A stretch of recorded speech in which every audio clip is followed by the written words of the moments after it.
Sim. Exemplo de prova. O Estatuto da Ordem é uma lei federal que reduz o acesso ao exercício da advocacia. Lei essa plenamente constitucional. Por quê? Foi feita nos termos do inciso 13 do artigo 5º da Constituição. Ok? Importante para nós. Agora nos defrontamos com as normas constitucionais de eficácia limitada.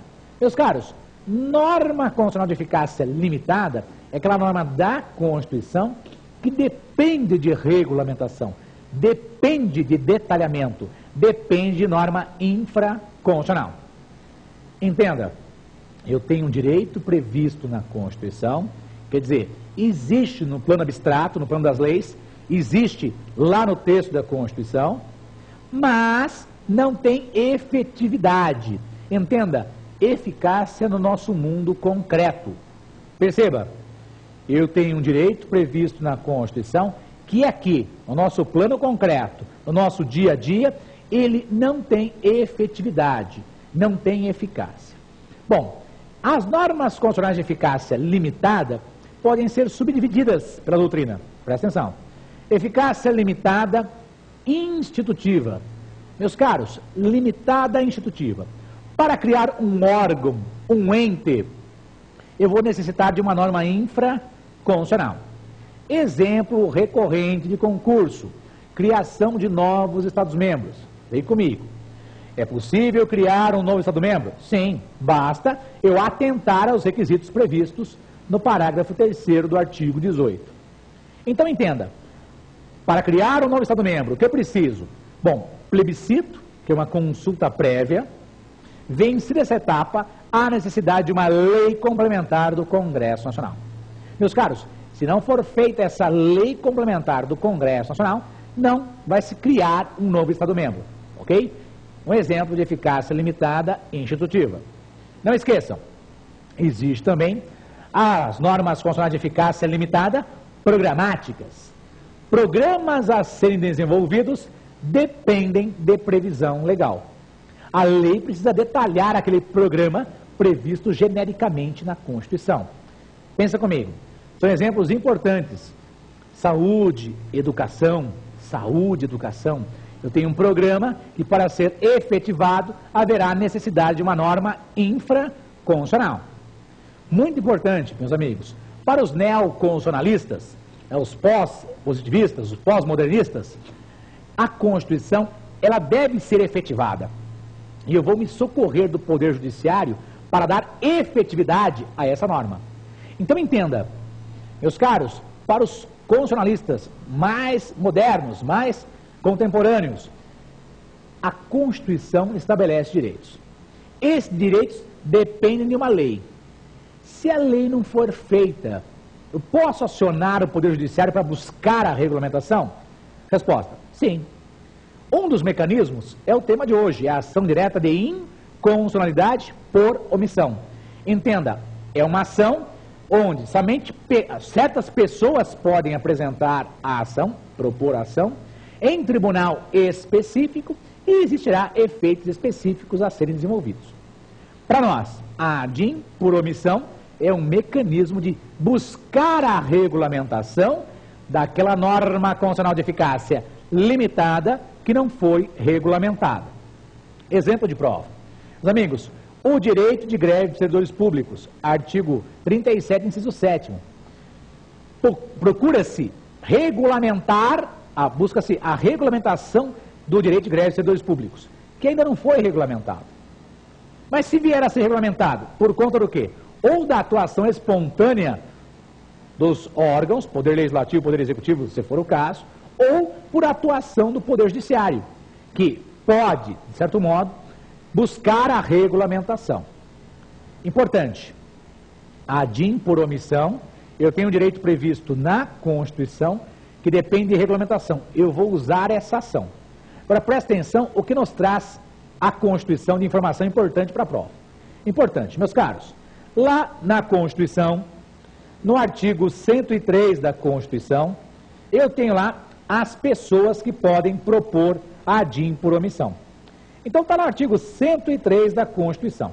Eu estou chegando aqui, cheguei. Diz assim, ó. Caput do artigo 103. Podem propor ação direta de inconstitucionalidade. Entenda ad in genérica, ad in por omissão. Ok?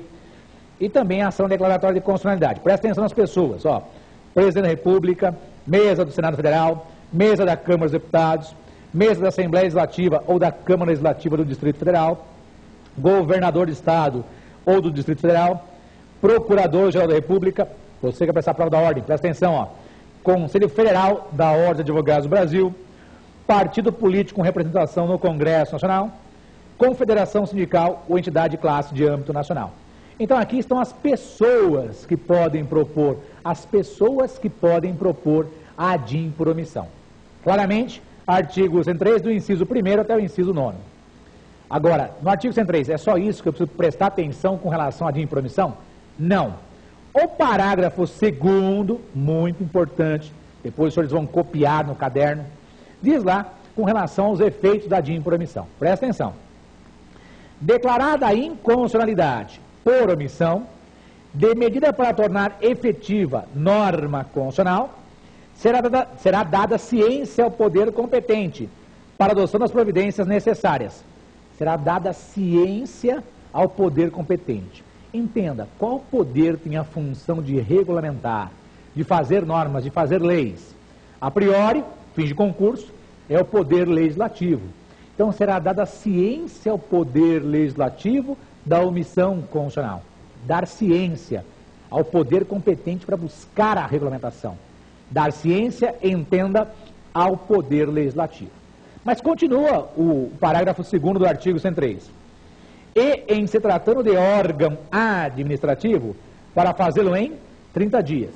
Se o órgão é administrativo, entenda, poder executivo, vai se estabelecer um prazo de 30 dias para que ele busque a regulamentação, para que ele edite um decreto, por exemplo. Então, você percebeu? Meus caros, se a omissão for de um poder competente, será dada ciência, ok? Se a omissão for de um órgão administrativo, estabelece a Constituição, órgão administrativo, fazer em 30 dias. Então o Supremo diz, regulamente a norma, apresente projeto de lei, edite o decreto em 30 dias. Ok? Muito bem, isso na Constituição. Só isso? Não, meus caros, não. Nós temos uma lei específica que trata do tema. A Lei 9868 de 99 é a lei que regulamenta as ADINs e a DECOM, as ações diretas de inconstitucionalidade e a ação declaratória de constitucionalidade. O tema de hoje, que é a ADIN por omissão, presta atenção, está na Lei 9868 do artigo 12, tracinho A em diante. E muito, mas muito importante, a ADIN por omissão foi regulamentada pela Lei 12.063 de 2009. Então não se esqueça, eu tenho uma lei recente que incluiu artigos na lei anterior que tratava do tema. A Lei 9868 de 99 não é isso em concurso, presta atenção. Ela não regulamentava a ADIN por omissão. Originalmente, a Lei 9868 de 99 não disciplinava a ADIN por omissão. Foi feita a regulamentação há pouco tempo, presta atenção. A Lei 12.063 de 2009. Essa lei incluiu artigos na Lei 9868. Não erre em prova. Originalmente, de início, não tínhamos a regulamentação da ADIN por omissão. Essa regulamentação foi feita por meio da Lei 12.063 de 2009, que agregou, incluiu artigos na Lei 9868 de 99. Prestou atenção? Fique comigo, ó. A lei diz lá, no artigo 12A, podem propor ação direta de inconstitucionalidade por omissão os legitimados à propositura da ação direta de inconstitucionalidade e da ação declaratória de constitucionalidade. Meus caros, está escrito na lei, quem pode propor ADIN ou ADI e ADECOM, ou ADECO ou ADC, são as abreviaturas da ação declaratória de constitucionalidade, quem pode propor ADIN e ADECOM podem propor a ADIN por omissão. Não erre em concurso, a lei fala ADIN e ADECOM, a lei não fala em ADPF, fala em ADIN e ADECOM, acabei de ler para vocês. Mas, professor, são as mesmas pessoas. Eu sei que são as mesmas pessoas, mas a lei fala quem pode propor ADIN